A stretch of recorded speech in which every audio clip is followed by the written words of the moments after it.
All right, what's going on, guys? I'm back again, and I want to talk to you guys about the makings of a simple life. I want to give you guys a little bit of history today of where I came from, so you guys kind of understand about what I'm like, who I am, what I'm doing, why I'm doing what I'm doing, and what is possible. What is the drive? Why would somebody even go above?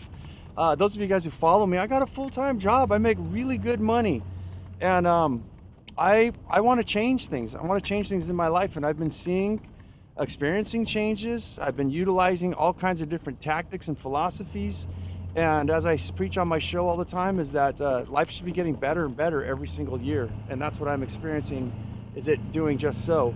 And I want that for you guys as well. And I think that's why would somebody go and through all this trouble to make these podcasts and do things? For one, I don't really have much people to talk to in my situation. Having a special needs kid, being a single dad, for those of you who follow me, you already know. But yeah, it's nice to get it out there. And I think what I'm really excited about is hearing what other people are doing, because you understand, guys, that people say things are shitty, things are crappy, everything's screwed. Before we get too far, parental control, parental advisory suggested. This is a potty mouth podcast. It's really called the Up and In It, but it's a potty mouth. There's a lot of foul language, but danger. It may open up your mind to new things and new possibilities. So let's get into it right now. Welcome to another edition of Up and In It. I'm your host, Adrian Babashoff, and if you're new here, welcome as well.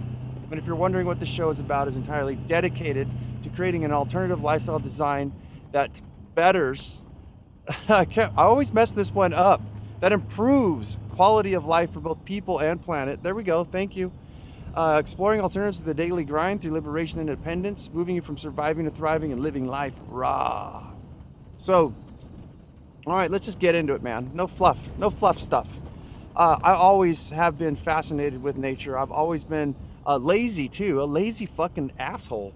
I just don't like to work. Not meaning that I just don't want to do anything. I've always seen that there's a better way to do stuff. I never really had the empowerment when I was a kid, but now growing up as an adult, when it came to like business and chores and just living, just doing things, I've learned about batching and stacking functions and making all kinds of things in my life work. Time management, money management, mind management, fun management, running your life like a business and making things run a lot smoother. There's just so many tools and things that I've incorporated in my life over the years, especially being a single dad and a parent of a special needs. It heightens it. It really intensifies everything. You don't have time for nothing unless you make it so. And that's what I've experienced. I think that's been one of my goals every year, is forget about the money. Money is important to me. I do want to make money, but what I really want more than money is the freedom to maintain and actually increase the flavor of freedom that I've experienced in my life. And that's exactly what I'm doing. So, as I said, I feel very fortunate to have grown up in a third world country, about 4 to 5 years of my childhood, and it really exposed me to what other places in the world look like, what people have to do, and the hard work that I had to perform myself. It wasn't all peaches and cream, man, but I had my own horse. I rode my horse to school every day, and I really had just a different lifestyle, and it taught me, I think, a really good work ethic. To put it in perspective, guys, I was 9 years old herding a head of cattle, like 60 cattle, by myself. At 9 years old, I was a cowboy. Jesus, they call them gauchos there in Uruguay.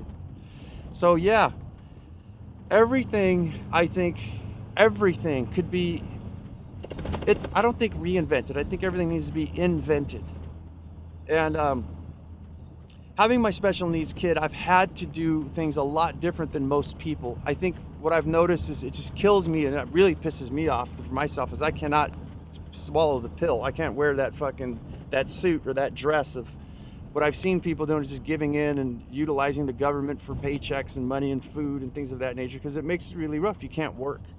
And I've had to intensify, as I said, to bring things along and make new things. So, and that's what I want to expose to you guys, is a lot of the things I'm doing, I'm not sure if they're original. They may be done somewhere else. I am constantly thirsty as shit. I always look around for new stuff that people are doing, YouTube videos, blogs, articles, like what are ways that you can change your life and do something different. So as I've told you guys, I really worked my entire life. I've always been interested in doing such things. It led me to aquaponics and farming and a myriad of other things, and caring for the earth. And I remember it really bothered me. You know, me and my family used to live in Oregon for a while, and what really bothered me is seeing them cutting down the forest and seeing the logging trucks going. And me and my family call it a funeral procession. We'd take off our hats, you know, and just have a moment. These poor trees, look at them going on this gurney, you know, to be sacrificed into 2x4s or whatever have you, or paper plates. There's always been a profound respect for nature, and actually a big giant fear as well, because there's so many things going on with global warming and I mean, all kinds of stuff. Do I believe in all of it? I don't know yet. I hear information that's contradicting. I hear information that sounds really spot on. I don't know what to think. To give you guys perspective on where I come from, I was just listening to Robert Sapolsky, one of my favorite people, the lecturers, and he was saying that there's this, I forget what they call them. They're not water buffaloes, but they're basically like the antelope of Africa. And they were studying these animals, and basically what National Geographic, like his words says, these are not mine, because you can watch any National Geographic channel, and what they're going to say is that one of these deer things, these species of animals, would actually sacrifice themselves. There'd be a big old river full of crocodiles. The animals could see it, but right on the other side is green pasture, and that's what they need to survive. They've got to cross that river. Somebody needs to be the decoy. And that one would jump up and say, I'll be the one and sacrifice myself for the tribe. And he says, it's not so. That's not actually true, because through closer observation, they showed how the herd would actually push. They would single out a senior citizen one, an older one, actually push them into the front of the line, and then run towards the water and actually force that older one to sacrifice themselves. Can you imagine? You know, it's your time. You're the old guy or the old gal sitting there, and everyone starts pushing you to the front of the line. You're like, wait, whoa, what's going on? Oh shit, it's me? You know? Oh, that'd be fucked. But in that story, he says it has nothing to do with self-sacrifice. In fact, the herd knows, and they actually make their decision of who's going to get it every year. So my point is on all this is that you never know what the fuck to believe. But anywho, whether the economy was good, the economy was bad, times were rough, times were easy, a lot of these things I think need to be done because they're done in a more respectful manner to the earth. And I think that one of the biggest points I want to make about this alternative lifestyle design, about what I'm doing, is that it's the complete reverse. In the beginning, it's hard to get off the wheel, and I'm continuing. I'm still on the wheel, but I'm utilizing the wheel against itself a little. I'm whittling at it every single day. Every day, a little bit more, a little bit more.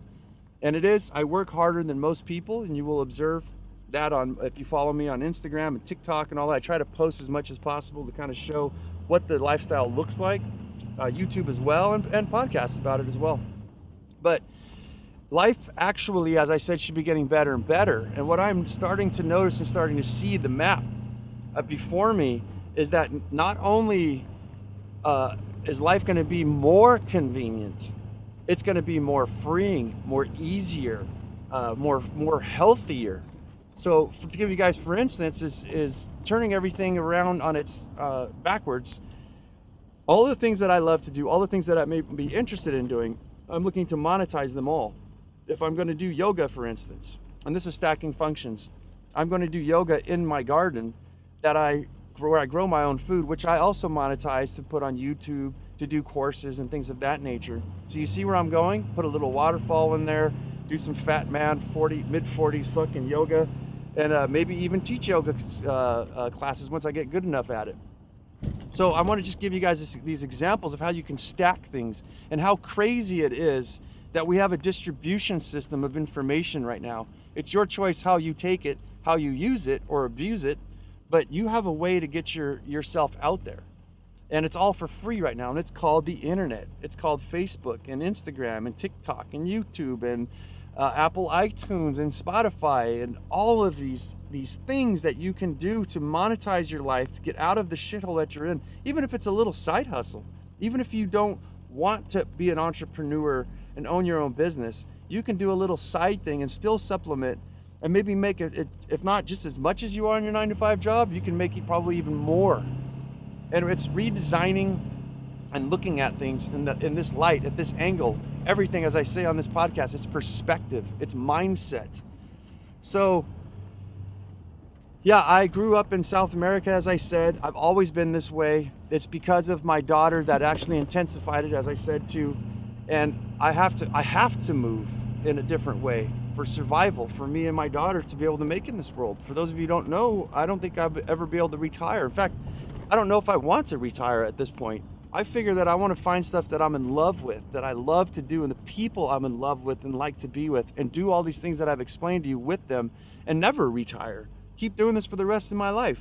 And what do I mean that I always just want to work? No. As soon as things get going and I get a little older, I would like to work mostly when I want to. You know, having a garden and things, of course, you've got to put some hours into it. At least on my way. Once you get it running, it actually runs itself with the biodegradable container gardening systems that I've invented. But I want to continue teaching people when I'm older, and doing things such as yoga, and growing my own foods and monetizing those things. So that's what I mean, is flipping things around so that they stack functions, because life doesn't have to be, I think it doesn't have to be this way. We're fooled in from our parents, from public education, fear, I think, and a lot of religious beliefs, that there's a certain way that we just have to do things. I'm not trying to contradict religion or the government and things of that nature, but you know, I think that there's some things we can, we'd have to adapt. All right, we'd have to change around. I mean, look at the Amish people. For those of you guys who don't know what an Amish person is, they're a religious group that believe in God, and they believe that they cannot use any machinery, such things as like gas-powered tractors and everything. They build everything by hand. Really cool people. Almost, I think there's zero autism in their culture, their type of people. They build very well things, and a lot of them get really wealthy. But what they've been finding is that as their people, as their culture grows and grows and grows, they need more food, they need more land, they got to get money to buy land. And you see where that's going? It's almost like they've painted themselves into a corner. So now they're saying they can use machinery, unlike any time of the history of their beliefs, their religion, their culture. It's okay. God will not look down on it if it's only for your survival, and then get rid of it. So you see how we need to adapt. We need to do things differently, especially in this day and age where things are changing so rapidly, and I think in a good way. I think this is one of the best times to ever be alive. I don't know everything about artificial intelligence or virtual reality and things of that nature, but I can hear and imagine some of the things that can really propel us into a future where, as I said, we don't have more work. We actually have less work. We have more convenience. We have more time. We have more flavors, different flavors of freedom. So a lot of things, as I said, I think on the show, I've talked a lot about managing your money. I think I want to do one on like 5 ways to gain more freedom, or like 5 flavors of freedom. Maybe like on a Friday, five flavors of freedom Fridays or something like that. I want to know what you guys want to hear about. But to give you guys some example is, I talk a lot about it on the show, is that you have to run your life like a business. You have to get everything organized. And once you do, you start to experience more freedom and more time, because everything's delegated. And I do mean almost everything.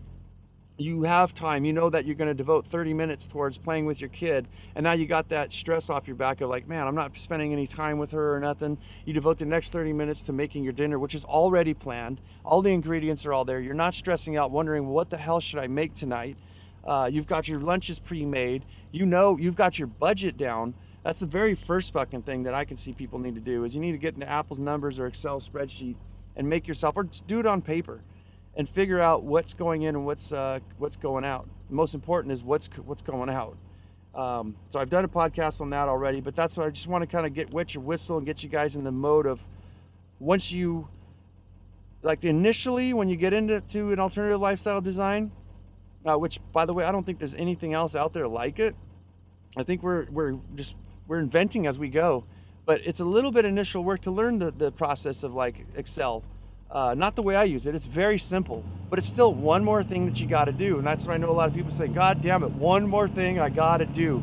But as I said, as you chisel at it every single day and learn a little bit more, I guarantee you guys the Excel or Apple's numbers, you can learn that in probably oh, I'd say like 10 minutes, and literally be on your way to just automating, almost automating your entire budget, your everything, your spending habits, everything. You can see everything will be right up in your face, and there's nobody else that can. There's nobody else's fault but yours if you're broke at that point, because you've got you got the tool that you need. You can see what's going on, and now you can repair the areas of your life that need repairing. So yeah, this is nothing but good, guys. I am like been on this high lately, and of just noticing how much good stuff is out there, what is possible, and it just keeps getting better and better. And I don't know, guys, I just want to I want you guys to feel what I'm feeling, and I want you to change your mindset and pay attention, watch what I'm doing. There's a part of me that's really weird to say this, is I hope actually, like my biodegradable container gardening business kind of fails, like maybe flops. I don't think it will, because I'm very industrious, but it would be kind of cool for you guys to watch me fuck something up. And I think so many people show successes and everything, and they're like, and nobody ever really shows a failure. Like, why, what? I think it would be a little bit interesting. I don't know, again, comment, let me know if you guys want me to show you the whole steps of what I'm doing. But yeah, I'm super excited. And we're gonna be right back. I gotta make a stop and I can't think here. All right, so speaking of failures, or so-called failures, I want to inspire you guys to go fuck some shit up like I did. And it sounds like I fucked up. People told me that I'm making life harder for myself, and I said, you know what? How about you all just cram it through the cram hole? Yeah, your opinion's wonderful, but not when you start judging me that I'm screwing my kids' lives up and stuff of that nature. And here's what I'm talking about. I would have never known that I don't like the cold. That's why I'm in Sunnyside, California. But I never would have known that I want to be in the tropics, or I want to be in the climate that I'm in now, if I didn't go live in the cold. Granted, in the state of Oregon is where I'm talking about. Down in Lincoln City, well, outside of Lincoln City, at a little place called Otis, which you wouldn't even notice if you were driving, because there's like a liquor store and a post office, and then you pass it up and that's it. There was the Pronto Pups, if it's still there. And that's it, there's Otis, you passed right by it, but about 15 minutes, or even shit, like 10, 12 minutes from the beach, and beautiful coast.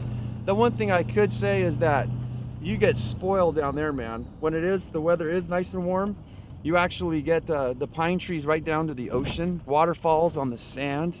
Beautiful, beautiful, but cold as shit. Cold. And I mean, but there's places like, we had salmon swimming in our backyard in the stream, and big old trout, and there was elk. One day I woke up and there was like 50 or 40 elk in the backyard, you know, by the stream. We didn't really have a fence. Me and my mom were doing the Mama Strega. We were doing a late one, man. We were tying one on, having some beers till 1 in the morning. And out there, it's so cold that you literally could leave your beer or your wine out on your back porch, and it will get like cold, like 35 degrees, 30 degrees. So no need really for refrigeration.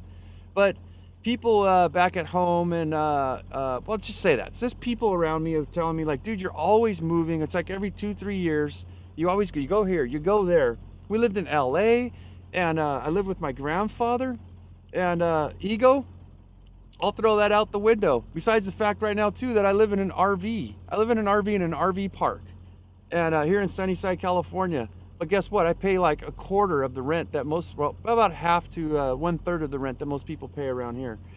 Ego, the same thing. We moved in with my grandfather when I had my second child, and you know what I did? I went and paid off all my debt. I tried to give him money, he wouldn't take it, so I started fixing up his house, replumbed like half the bottom, re-roofed sections of the house, bought him a new garage door, and paid the utilities at least. But I took that opportunity and worked like a fucking dog, you guys. It's when I had my second child. Actually, my second was born in Beverly Hospital in Montebello. Montebello is such a horrible place. I wouldn't have known then, too, that I don't want to live in Los Angeles till I come one morning and get a phone call from the ex-wife, the Xbox, and she tells me, yeah, they won't let our daughter in school today, so I got to take her home on account that they shot and killed 2 kids right in front of the playground where my daughter plays at lunchtime, and they're on lockdown. They're not letting anybody in or anybody out. And I went to the school teacher and I said, you know what, I feel like I might want to take my kid out of school. In fact, I don't even know if I want her to attend public school. And she says, I wouldn't blame you one bit. All it is getting worse. And I was like, holy shit, we got to get out of here, man. So we went to another area. So basically, in a nutshell, we kept moving. And what people tried to tell me is like, I'm just making it harder for myself for business and things of that nature. And I'd like to say that every year, I've made more and more money every single year and streamlined my life pretty darn good, guys, pretty darn good. And it's all because of the ingenuity, and it's because of thinking outside the box. So up until 2016, that was the most. I made well over I made a six-figure income. I grossed about close to $500,000 in jobs and work and revenue. I didn't bring that home, no. But this is a guy who dropped out in 7th grade. So all this stuff that people say is just, I don't know, especially with you screwing up. And I think that I speak a lot about this show. You won't know until you actually try. Like, how are you going to know until you live it? And one thing I've learned, I don't know about you guys, but you don't take anybody's word for anything. They'll say that, oh, this place sucks, it's too hot, it's too cold, it's always this, it's always that. You know, I was fooled the first year I moved to Oregon. They said it was one of the warmest winters they've ever had. Not that much rain, not that cold. And I was like, dude, I can get used to this. This is not that bad. Well, that come next year was one of the coldest. It was like you had summer, I think, for August. That was it, like a 30-day summer. Then it just went right back to fucking cold and drizzly the entire time. Oregon coast really gets cold, not as cold as the inland, but there's a constant drizzle because of the moisture coming off the ocean when you're so close. But like I said, beautiful as hell, guys. Deer and elk, and my God.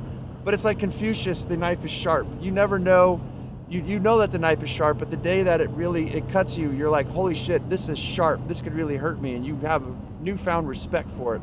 But I think it's a newfound experience, and now you know for yourself. And just because others didn't like it, doesn't mean that you wouldn't. You know, that's one of my thoughts I've been trying to finish was about parenting. And this goes in with what I'm talking about, bear with me here, is that we're trying to teach our children, and we also have been taught ourselves, flipping it both dimensions there, both angles, is that a parent's only doing what they think is right. And they're trying to teach you what works for them. So as I just told you guys that maybe Oregon would work for you, but it wouldn't work for me, that it goes with everything. In any kind, in business strategy, saving money, living your fucking life. Maybe an alternative lifestyle design wouldn't work for you. The beauty is I think it will, because it's not a religion. It's not a certain, there's no textbook of like start from point A and you'll get to point B. It's just giving you examples so that you can mix and match and take the best. That's basically what I've done in my life and continue to do, is research the shit out of everything. Look at all the information, put it all together in front of myself, and then look at the negative, look at the positives, and then make a decision there. Or look at all the positives that things have, like minimalism, where I'm like, I don't want to just have one fork and one spoon and live in a, sleep on the floor. I wouldn't mind it, but there's a couple things that I like, and I'm a fixer person, so I want tools. I need a garage, I need a shed, you see. But I adopt the philosophy of it and take what I can and mold that into whatever it is that fits my lifestyle. So as I said, guys, with information and what people say, I think that we don't know what the hell we're talking about. I think there is some stuff when you're older as a parent that you can teach your children, but the methodologies, the way to get there, they may get there to the same point, but they might go around doing it in a different way that works for them, and I think that should be acceptable. Where I'm coming off with this is like, you feel like your children are defying you, they don't want to listen to you, they think you're full of shit or something. It's like, no, maybe they possibly are, but maybe possibly they're looking going, I want to do this my way. And I think there could possibly be a better way, and I think that they can. And I've talked about this too, is don't be surprised if your children succeed you. Shouldn't that be the point? Isn't that a total possibility? I don't think they could in all things, but like making money. Like, what if you're putting all your information on your children for things that you learned that took you years to learn, and then you're just giving them all the shortcuts? Why would they not succeed you? Why would they not get way better at something faster than you ever have, and maybe invent a whole different way of doing it, and you can actually learn something from them? I think it's totally a possibility if you can get the chip off your shoulder and drop your ego and consider what it is that how you can better your life and better your life for your children, or turn around and repair your life too from what you think that your parents did to you, or what your parents actually did, or what the system, the government, the education system, all this, what you think they've done to you. You can turn that around and you can turn it into something positive and start living a more healthier life, a more healing life, instead of focusing on all the things of why everything's screwed, because it's not, guys. There's so much out there. So I think I beat that one up enough. But as I said, guys, what if you can see what I'm seeing right now, I think you would go ape shit.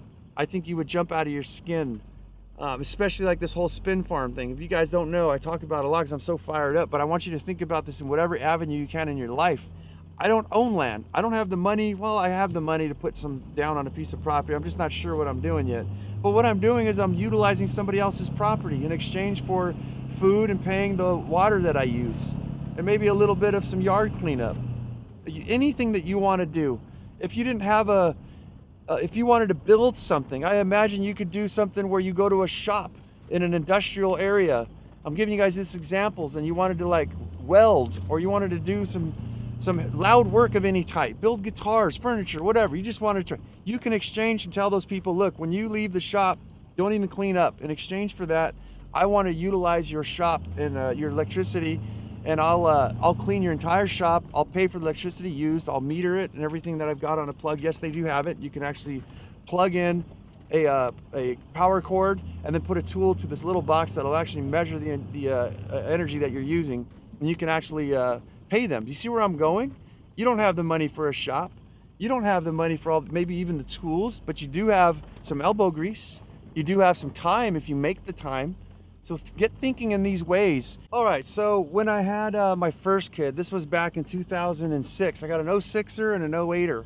And that's when we looked and said, hey, we've got to stop screwing around, and we need to get a house. We're pregnant. We got to get a child. I immediately kicked into gear and just made it high gear. Like, I've never had a problem making money, but I didn't give a shit when I was younger. It was all fuck money, which I call, which is just like party money. You're just screwing off, man. And I don't regret a lot. I've gone to Hawaii like 6, 7 times, I think, or Mexico, surfing and traveling, doing stuff, and just doing nothing, sleeping in. It gave me the power to change jobs. I once delivered pizzas and stuff to see if there's something that I like to do.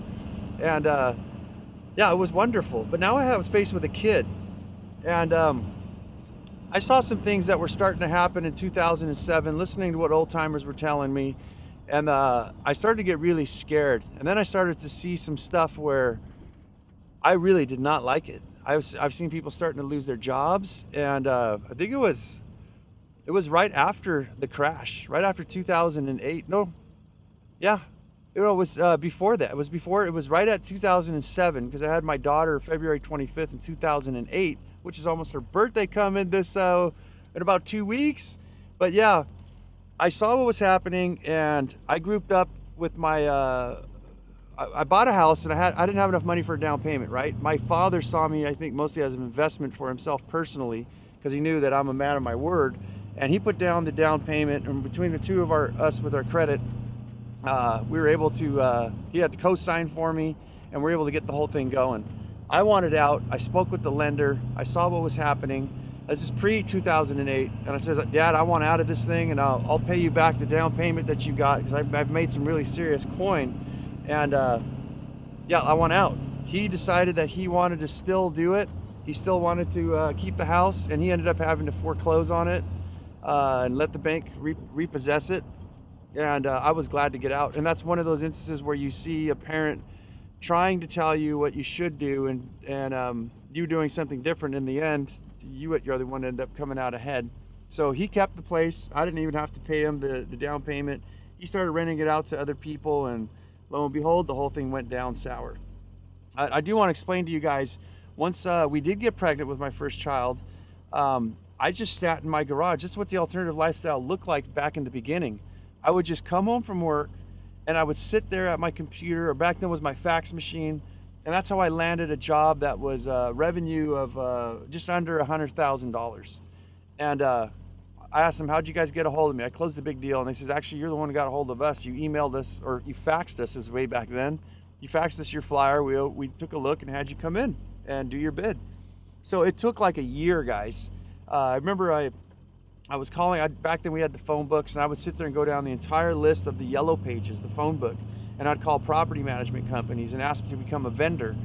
And you know, just thinking, how can I get more clients? How can I land me a bigger jobs? How can I get things rolling? And that's all I fucking did for years. For the whole time when I had my kids, was how the hell do we make this happen? That's another reason why I didn't like Oregon, is that there wasn't a lot of money that fit my lifestyle. It's a lot calmer out there, but it's very, very poor. There's a lot of people who just live paycheck to paycheck. And it's kind of cool because there's tons of salmon and stuff, and deer and elk, so people barter a lot. You know, they'll trade meats and stuff for vegetables, but it's very difficult, very difficult. And I probably could have done it again, but it just didn't really fit me at the time. And it's actually, Oregon's my second choice, I think. If I ever had to go anywhere, I'm pretty much married to the Pacific Ocean. But if I can't make it here in Cali, then I think that's probably my last resort is Oregon coast again, and it would definitely have to be the coast. But you see where I've been, what I've been doing. And I believe too, as I told you with my kids, is a lot of the stuff that I can teach you guys about what I've done to get my business off the ground, and just trying new things in life, looking at things and devising a whole new way of life. And I guess that's the message I'm trying to articulate here, is that the more further I go, the flavor in my mouth of this freedom is creating this, it's turning into something that's real, and that I don't even know how big it is. It may even be bigger than me. And it's monetizing pretty much everything, as I said, that I'm in love doing, that I like doing, and switching that around to doing it for the rest of my life. I'll be back. I got to make another stop. All right, so how can I further explain this? The one thing too I want to get out of the way is, I know that you guys probably want something like, how do I know how to believe you? What do you have? Like, what's your thing? And you know, like most people are rich, they'll put like a Lamborghini in the background, or you know, they'll show you wads of cash. I don't fucking know. Just, they got something they can sell you. Like, I don't know. I'm not selling anything to you guys, but you need proof, basically. I'd kind of like to know if you guys would like me to try to do that, and how I should do that, because I'm new at this thing. For those of you who don't know, the alternative lifestyle design, the thing that I'm building for my life right now, and I want for you guys, is I've got over a year's supply of money already in the bank. It's been sitting in there for like 2 years, 3 years. Shit, actually maybe 4 years. 4 years that money's been sitting there. And I do want to comment that money's not everything, but it's very, very fucking important. And the stress level of my life has dropped significantly, knowing that if shit ever hits the fan, I've got that money to get myself somewhere new or do something different. But we've got that. I never really started, for those of you new here who don't follow me, I do mini retirements every year. And I usually take off at least 3 months out of the year. And I travel with my daughters. I've recorded, what did we have in 2020? I did 2018, and I went and bought in 2018, bought a brand new iPhone X, and my iPhone 8, I think is what I had. When I switched it over, all the footage, everything got deleted. Lesson learned, do backups, do not trust Apple, don't trust Verizon, don't trust anybody, always back your shit up. Hard lesson learned. But I did have some pictures. I have some pictures, and I have a couple small little videos of 2018. Last year, 2019, we went again. I actually got infected with poison oak all over my entire body. Both my eyes were almost, one eye was swelled completely shut. It was devastating, dude. It was fucking brutal. But yeah, I posted some stuff on that. I don't think I ever did the final video, and I wanted to share that with you guys. But I do, you can see on my Instagram, I think it is, and on YouTube, I post every single day. I think it was, I was doing in summertime during the mini retirement. After I got the poison oak, I was jogging on the beach, fishing, and then I chose to actually work on things like this podcast, building my new business and stuff up instead of going around and traveling. And that may happen again this year. But I want to show you guys that it's really happening, you know what I mean, in real life, so that you guys can see the improvements and the things that I've got going on for me. God damn, I'm so excited. Even like for this year, everything's just been getting better and better. And you know what I would attribute it to is really getting your life organized, running your life like a business, so you have the time to configure stuff. So I want to give you guys some more examples. I've been talking a lot about what it's like, story time, story talk and all that, but basically, like, I've lowered my overhead and I've lowered my amount of money that I need to make. I've been saving money every year. There's always more going to the savings. So beyond the year's supply of money, I also have equally that in savings right now. It's all been paid for taxes and all that. And that's going towards either buying a house or, you know, just things that for the future. And how I have done that is I really sat down and I really got my life organized. I gave myself that time. And I know, like, now, like, what I want to make, right? For those of you new too, is the newest thing I have for 2020 is I want to have all my money in advance for this year. It was my dream last year to have 2020 already prepaid before the 1st, but that ain't gonna happen now. A lot of things happened where my dog passed away. $8 grand or nine, almost $8 grand for that. About $9,000 for this Invisalign thing that I've got for my teeth.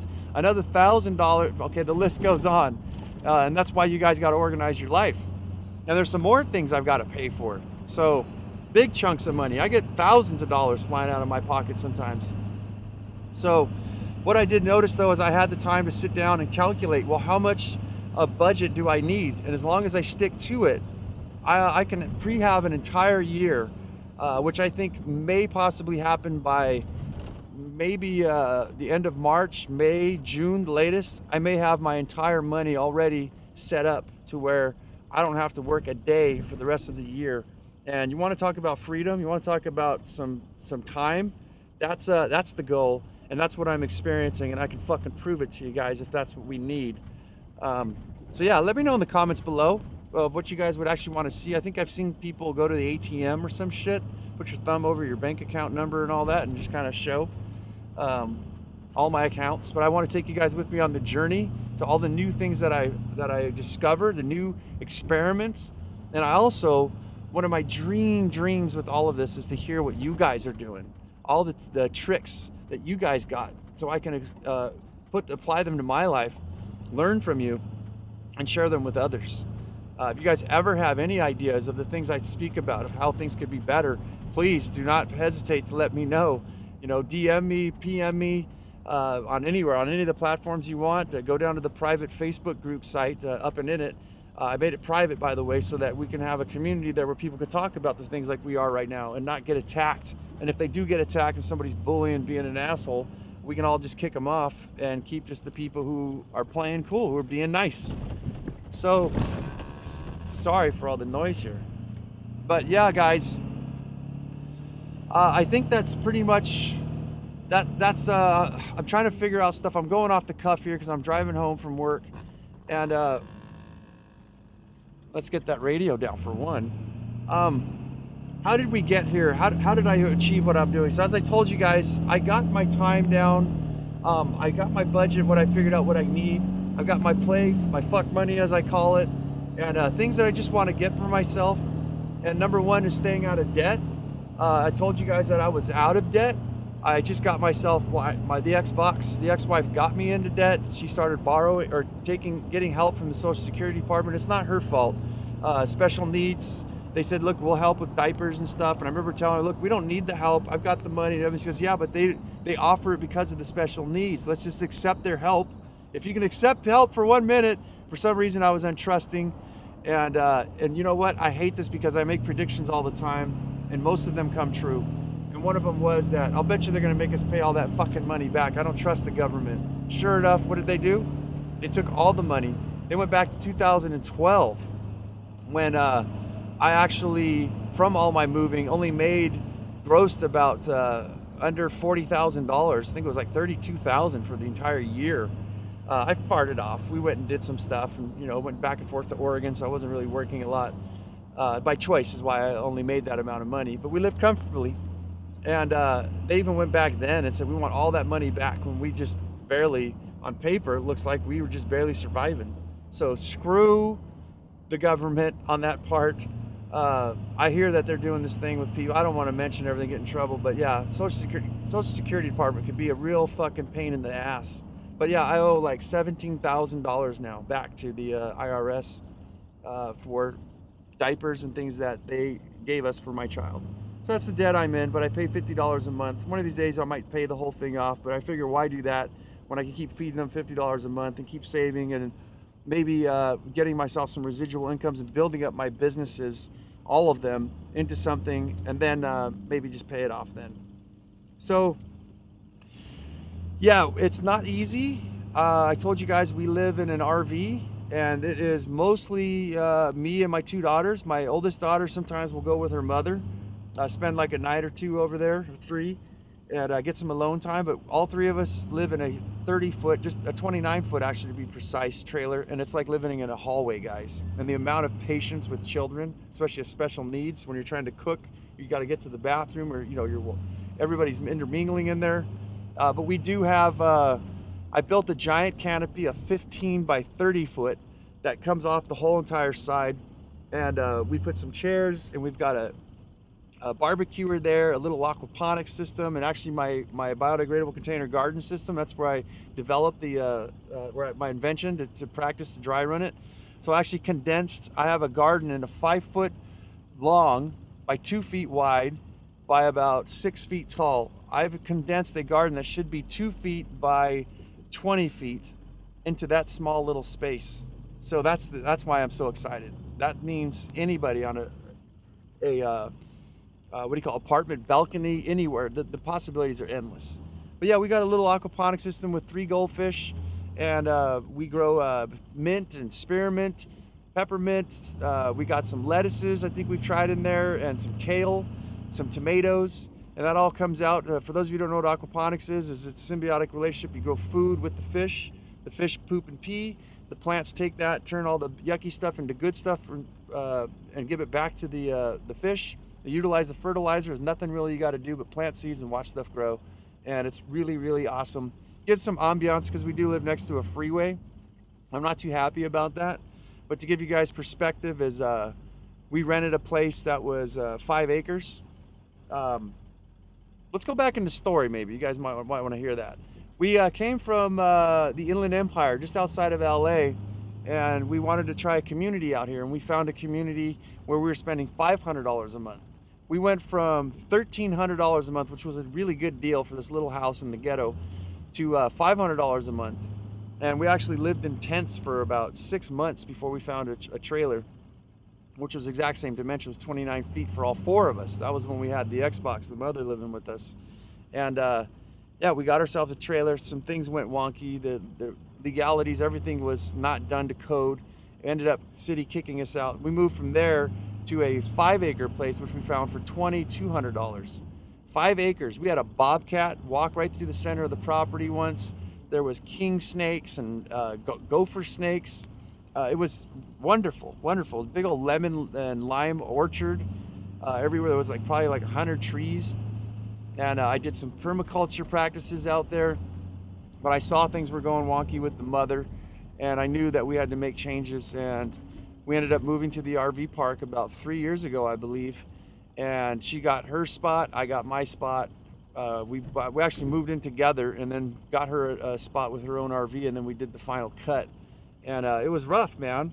And to tell you guys what it looked like, I'd come home from work, working my ass off, and I'd take a shower. I didn't even want to go in the trailer. I'd take a shower in the public restrooms, brush my teeth in the water hose on the outside, and go to bed in my truck, make myself some dinner, and sleep in the thing I call the Hurt Locker, the truck you're listening to the podcast now, my mobile studio, my 1996 F350.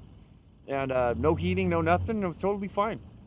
And then the day I'd have to say was probably one of the best days of my life was that separation when I finally had my kids to myself. The ex-wife took off. We divvied up the money. She went and got herself a job. Took her about a year and a half to actually get herself situated. And I took the kids full time, which I still do now, and paid for everything myself. So she helped me watch the kids during the day, a few days a week, just like the arrangement we have now. And I work whenever I can, which is anywhere from 3 to 4 days a week, and maybe about 6 to 7 hours each of those days. And yet I still make enough income to take my mini retirements and save up. But hands down, I'd say one of the worst things that could ever happen to you is a sour relationship, but one of the best things to do is get out of it as soon as possible. So enough with that. That's the story. We've been here ever since. It works out great because the kids can go back and forth. We don't have to drive very far, but it does get a little old, guys. Living in that 29-foot trailer, I think especially with a special needs, I think it's for my 13-year-old daughter who's not special needs. She has a rough time dealing with it. If it was just me and my youngest daughter, we would have no problem. I could live this way for the rest of my life. By a freeway, I'd say no. I'd like to upgrade to a better spot. But as I said, I live this way. I eat shit, as it's called, to save up money, to do something grand, to fix the rest of my life and not just band-aid the immediate part, looking towards the future. So I think that's part of the work that I do. It's not understandable by many, I think, is that the sacrifices that I make, the things that I'm doing, the hours that I work right now is so that I can gain more flavor of freedom for the rest of my life and actually automate that to where it lasts forever. And I think one of the biggest reasons I'm doing all this is for my daughter. If anything ever happens to me, I want to be able to know that there's money coming in for her residual income and that there'll be somebody there to be able to take care of her for the rest of her life. Because as you guys, if you don't understand, 1 out of 3 gets raped, special needs women. That's statistics, and that's the ones they say they know about. So it's very precarious that we take care of her. Some of those, you ask why she's not in school. Yes, she was in school. She got physically assaulted by her teacher, in case you're wondering. Got it all on camera, and we do not feel comfortable with her going to school anymore. And I don't see any need. In fact, we're having better progress with me taking care of her and homeschooling herself in my own ways. Actually unschooling, if you want to know. But that's kind of the way we live, and we live way different. And as I said in the podcast prior to this one a few days ago, is that I had some people drop off their daughter, to play with my daughter, and where we live, there's some fancy people. These people are well-to-do. They work their asses off. And it was funny that the husband said, "Oh my God, it'd be so nice to have a steak and a beer." I said, "That's exactly what I'm doing. I'm having me a steak and a beer, and I'm gonna try to do nothing." He was like, "I work 7 days a week, man, trying to keep this stuff up, keep the show going." And I was like, "I feel for you, but kind of not too." You kind of decided to bite off what you got to chew, and now you got to chew it. But no judgment though. Everybody's they are where they're at. They're doing what they're doing.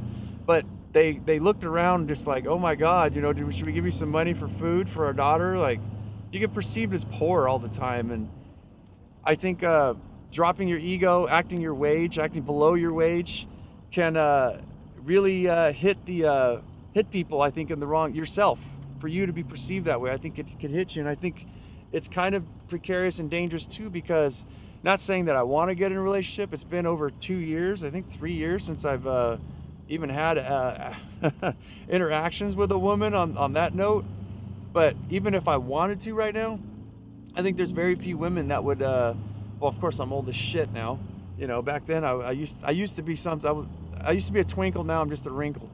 But yeah, I don't think there would be very many women that want to get with a guy that works like I do. The time that I'm putting in, the work ethic, the living in an RV park, are you kidding me? Driving this old 96 pickup truck, which, by the way, for those of you who don't know, this pickup truck, this precise one, I can keep rebuilding this motor for the rest of my life.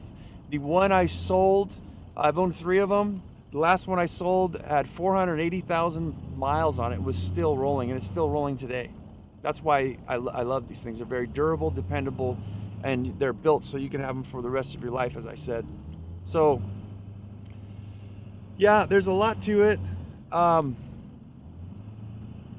guess if you're just willing to do things different, man, if you're willing to put your ego down and you're willing to do the work, and there's nothing that's impossible. It's all possible. We have nothing but possibilities ahead of us. And I guess that's the message I want to say. I'm rambling now too much. I need to get these things organized with some show notes.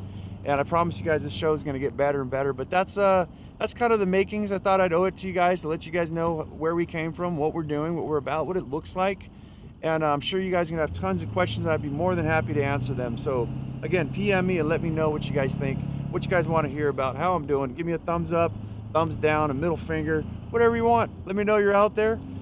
So check out the platforms, you guys, I said, on TikTok, Instagram, Facebook. It's all up and in it. And as I always say, go out there and have yourself a near-life experience. Don't lose your muchness. Carry on the fire. Human up. Live it. Love it. Own it. And bone it.